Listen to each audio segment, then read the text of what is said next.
Welcome back to the GSMC College Football Podcast presented to you by the GSMC Network.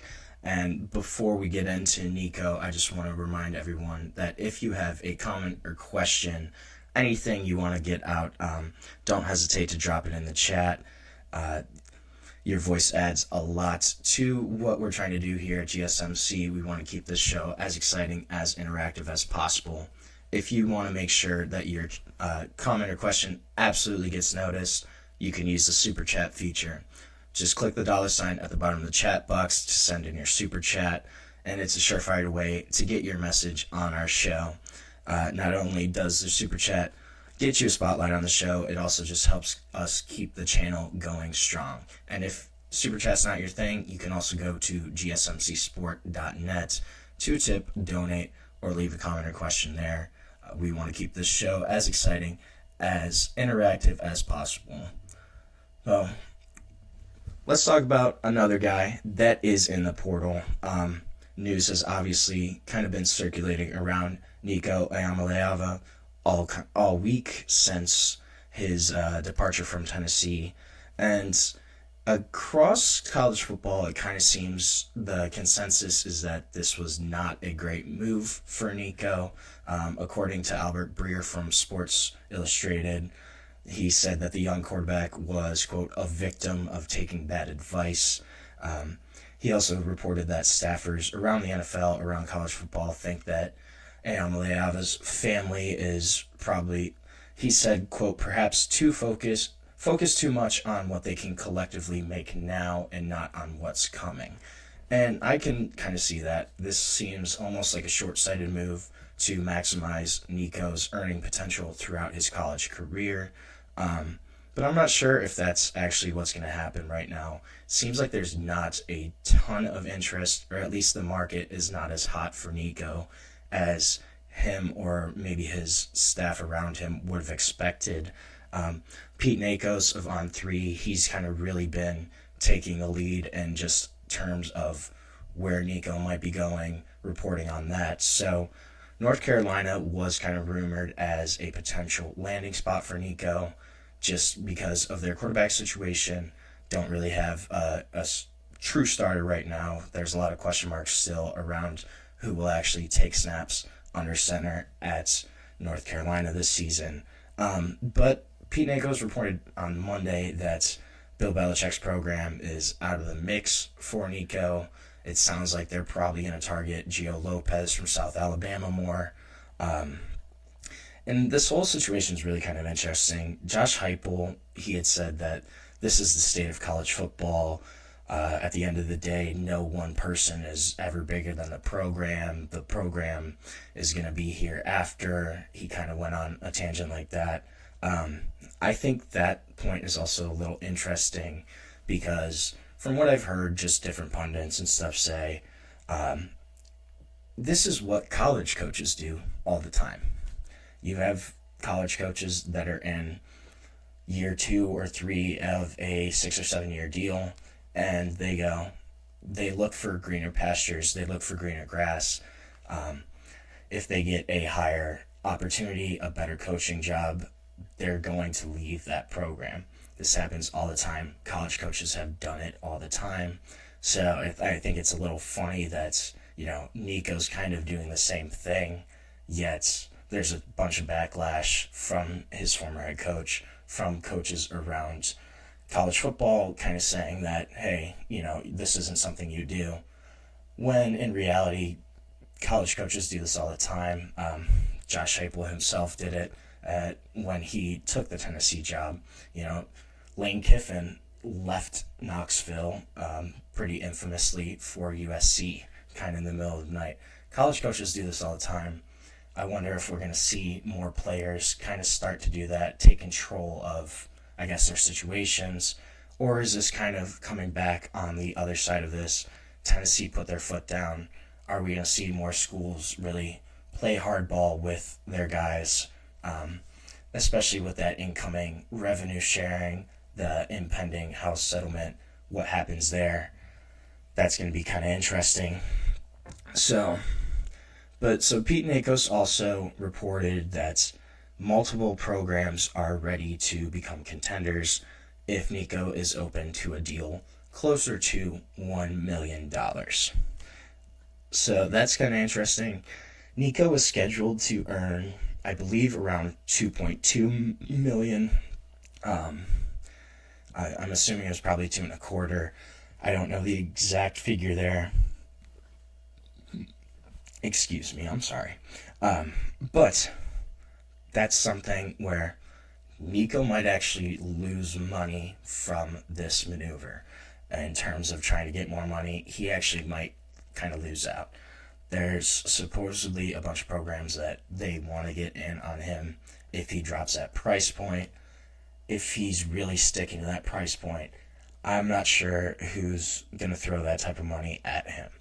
Tulane at one point was kind of mentioned as another program that would be open to landing Nico, just because of they lost Darian Mensah, brought in a couple guys. They brought in TJ Finley, who I've talked about him before, had been at LSU, at Auburn, then Texas State, then Western Kentucky.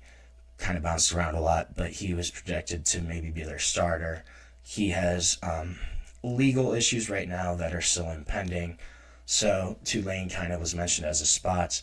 But Pete Nagels also reported yesterday that the Green Wave have dropped out of the sweepstakes to land him.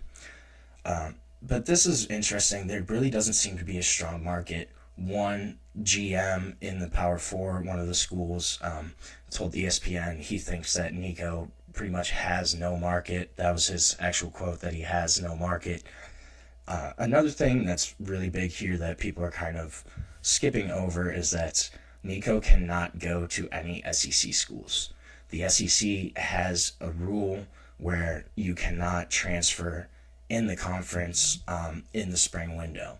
So if he wanted to go to another SEC program, he can't. It's not allowed under SEC rules. So pretty much the entire SEC is out. They can't go and make a play for Nico just because of the conference rules right now. There is a connection at UCF. Their quarterback's coach, Mackenzie Milton, he had previously worked with Nico when he was an offensive analyst at Tennessee. But they also brought in Indiana transfer Taven Jackson. They're not expected to be heavily in the mix, but I could see that being a program where they might still make a call to Nico's representatives and see if they could potentially make a deal. UCF has really been perceived as the front runner. They did bring in a transfer quarterback in Joey Aguilar from Appalachian State, but Nico, the possibility of him being there is pretty tantalizing for UCLA. I think they probably might throw him the biggest contract, but that's still in the air. They obviously did bring in another quarterback, so do they want to spend those resources and allocate them towards Nico, or do they try to kind of build that team around Joey Aguilar and make them a stronger program across the board? I think that's going to be the big thing to look at for UCLA and just what their role is in Nico's saga, I guess. But the other thing is that there's going to be a pretty narrow path of success for Nico wherever he ends up. You're coming in the spring, just the time frame of having missed pretty much all of spring ball with whoever your new team is. You're going to have to learn a whole new offense. And then also just the pressure that is going to be put on Nico, especially if he does kind of get that higher end of the contract that he wants. If a school brings him in and gives him $3 or $4 million a year to be their starter, that's going to be a lot of pressure from the fan base, a lot of pressure from the coaching staff, probably from his teammates as well, just after knowing the entire situation at Tennessee and kind of what happened. It wouldn't be surprising to see Nico struggle, but there's going to be a ton of pressure on him right away as soon as he comes in, just because of kind of everything, the time frame. He's going to have all new wide receivers, won't have any guys that he has a ton of chemistry with, just a new system fitting into a new locker room as well. It was reported previously that Nico wasn't the most vocal leader at quarterback, is a little more shy, just personality-wise. Will that kind of mesh with a new locker room wherever he ends up? I think that's going to be kind of interesting, just in terms of culture fit, in terms of how he meshes with his teammates. Will they kind of accept him? And will he be embraced as a leader or a strong person to follow at his next program? Tennessee, they also, on the flip side, they haven't had a ton of luck right now in their quarterback search. Obviously, it's still early on. But according to one ESPN source, at least one starting quarterback in a Power 4 conference has already received a raise just due to calls from Tennessee officials to his reps, kind of gauging the market, testing the waters of seeing what a potential quarterback could cost them. But this is going to be, Tennessee's probably going to call a ton of guys just to get in another quarterback into that locker room. They only have 2 guys right now. Both don't have a ton of experience. George McIntyre is one of them. But Tennessee does not have a lot of experience behind Nico. There's really not a ton of room there in the quarterback room. They're going to need to add somebody at Tennessee. And the fact that one guy already got a raise, kind of because Tennessee was calling, I think that might be something that happens a little bit more. Another team I'm kind of looking at as a dark horse landing spot for Nico is Texas Tech. So Texas Tech has done a ton of work in the portal this year.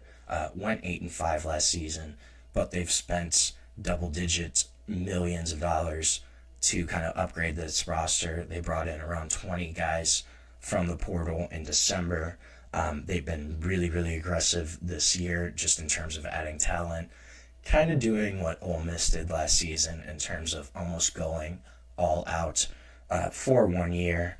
So they do already have their incumbent quarterback, Baron Morton. He's still there, but with how aggressive Texas Tech has been in upgrading across the board, could they also potentially look at an upgrade at quarterback?